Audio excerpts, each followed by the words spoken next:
អស់រាប់សិបឆ្នាំកន្លងមកហើយកម្ពុជាបានពឹងផ្អែកយ៉ាងខ្លាំងណាស់លើប្រទេសវៀតណាម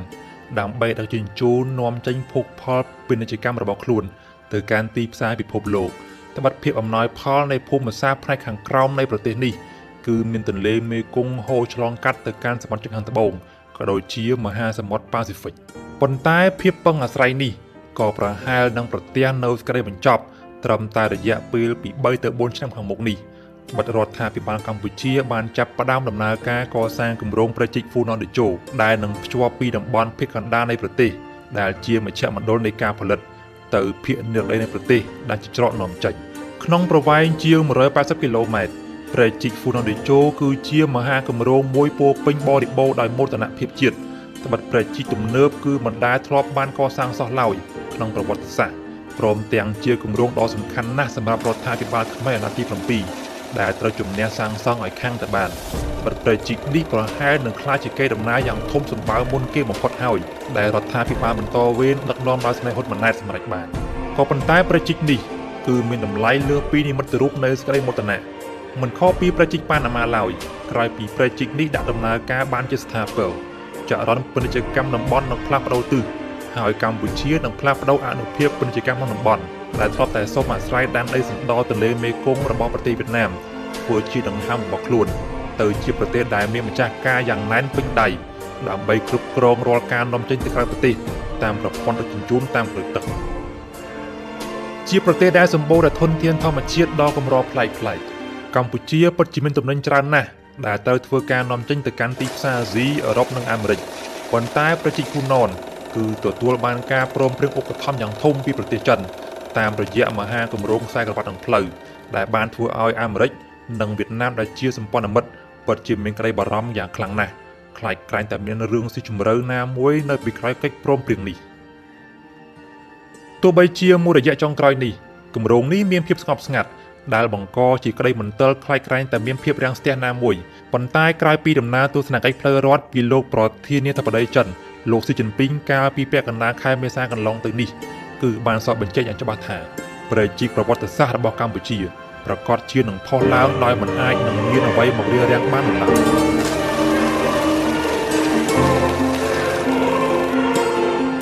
ហ្វូណនតេជោទោះចង់ឬមិនចង់ឈ្មោះប្រជិកនេះគឺបានបង្កប់យ៉ាងសម្ងាត់នៅឥទ្ធិពលរបស់ចិនត្បិតពាក្យថាហ្វូណនគឺជាសូរសៀងជាភាសាចិននៃឈ្មោះរបស់ប្រទេសកម្ពុជាកាលពីសម័យនគរភ្នំ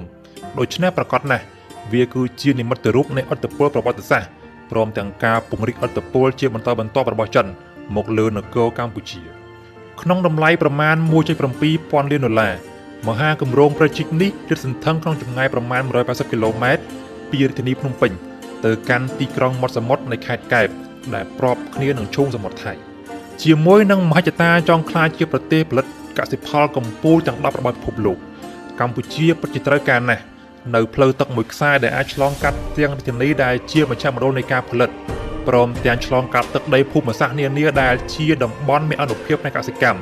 រួចផ្លូវទឹកនោះក៏អាចឆ្ពោះទៅដល់មាត់សមុទ្រផងដែរដើម្បីធ្វើការនាំចេញទៅកាន់ទីផ្សារពិភពលោកត្បិតកម្ពុជាពិតជាមិនអាចក្លាយទៅជាប្រទេសដែលមានសេដ្ឋកិច្ចល្អជាងនេះបានទេ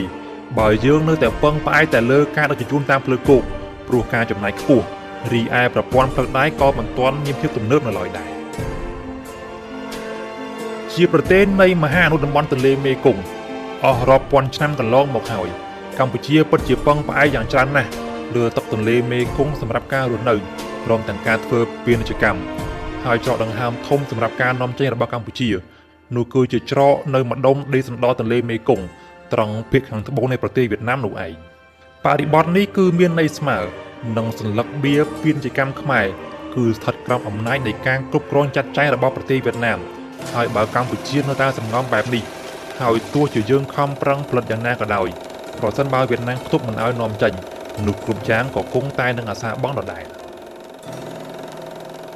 ប្រជិកហ្វូណនតេជោមិនមែនត្រឹមតែជាកម្មវត្ថុនៃពាណិជ្ជកម្មតែម្យ៉ាងប៉ុណ្ណោះទេប៉ុន្តែកម្ពុជាដែលជាប្រទេសសម្បូរដោយធនធានរ៉ែធម្មជាតិដែលមានដូចជារ៉ែដែករ៉ែមាសទង់ដែងបុកស៊ីតម៉ុងកាណេសជាដើមប្រជិកនេះនឹងក្លាយជាដំណភ្ជាប់ដែលនាំឲ្យកម្ពុជាអាចនាំចេញវត្ថុធាតុដើមធម្មជាតិទាំងនោះទៅកាន់ទីផ្សារពិភពលោកដោយមិនចាំបាច់បង់ថ្លៃនាំចេញទៅកាន់ប្រទេសវៀតណាមឡើយប៉ុន្តែអ្វីដែលជាចម្ងល់នោះគឺថា តើខ្មែរពិតជាមានកម្លាំងពលកម្មគ្រប់គ្រាន់ដែរឬទេសម្រាប់រ៉ាប់រងលើជំនាញប្រភេទនេះគ្មានទេមិត្តគ្មានទេសត្រូវគ្រប់យ៉ាងគឺផលប្រយោជន៍ប្រទេសចិនដែលជាតួអង្គដ៏ធំមួយក្នុងវិស័យរុករករ៉ាយពិភពលោកបានសម្លឹងឃើញពីគុណប្រយោជន៍មួយនេះហើយបានផ្ដល់ជំនួយគាំទ្រកម្ពុជាទាំងផ្នែកហិរញ្ញវត្ថុនិងបច្ចេកទេសដល់គម្រោងប្រជិកមួយនេះប្រជិកនេះគឺជាសមិទ្ធផលនៃផ្នែកមួយរបស់មហាគម្រោងខ្សែក្រវ៉ាត់និងផ្លូវ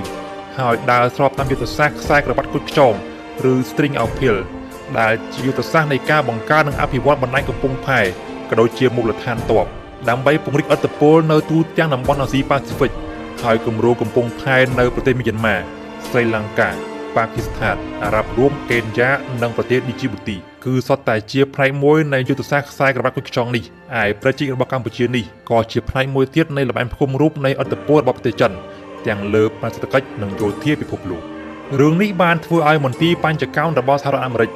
តែងតែឃ្លាំមើលសកម្មភាពរបស់កម្ពុជានិងចិនកាន់តែខ្លាំងឡើងត្បិតច្រកចេញនៃប្រជិកនេះគឺស្ថិតនៅក្បែរគ្នានឹងកំពង់ផែនិងមូលដ្ឋានកងទ័ពជើងទឹករៀមដែលទើបនឹងធ្វើការកែលម្អឡើងវិញក៏ស្ថិតក្រោមការឧបត្ថម្ភពីភាគីចិនទៅទៀតដូច្នេះអាមេរិកប្រកាសជាបារម្ភក្រែងតែមានរឿងលាក់កំបាំងនៅពីក្រោយគម្រោងមួយនេះទើបកម្ពុជាដែលជាកូនប្រទេសអព្យាក្រឹតមួយសោះតែងតែត្រូវអាមេរិកលូកដៃចូលក្នុងគម្រោងមួយនេះបង្កជាឧបសគ្គជានិច្ចដំរីចូលគ្នាងាប់តែស្រមៃសង្អាល្បែងភូមិសាស្ត្រនយោបាយរបស់មហាអំណាចសម្រាប់រដ្ឋាភិបាលកម្ពុជាក៏ដូចជាប្រជាជនកម្ពុជាគឺមិនដែលប្រាថ្នាលេងក្នុងល្បែងនេះសោះឡើយត្បិតកម្ពុជាគឺឆ្អែតឆ្អន់អស់ហើយ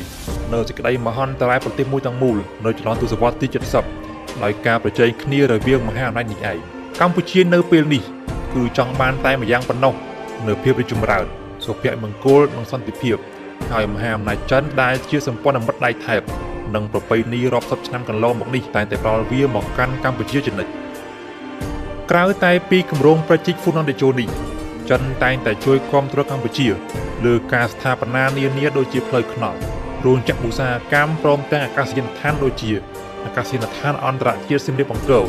ដូចជាអាកាសយានដ្ឋានអន្តរជាតិដែលចូលក្រុងតាខ្មៅផងដែរ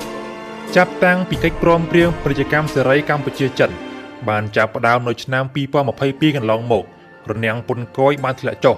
ហើយប្រជាជនកម្ពុជារាប់លាននាក់ក៏អាចទទួលបានការងារយ៉ាងធំធេងពីក្រុមហ៊ុនចិនដែលមកវិនិយោគនៅកម្ពុជា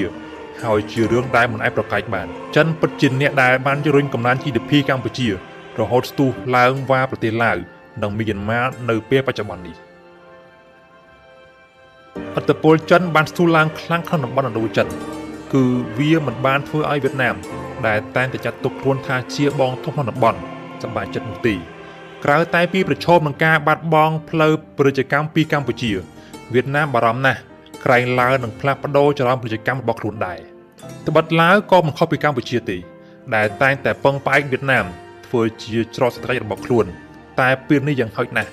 ឡាវនឹងមានជំរឿនលើសពីមួយក្នុងការធ្វើពាណិជ្ជកម្មនាំចេញនិងនាំចូល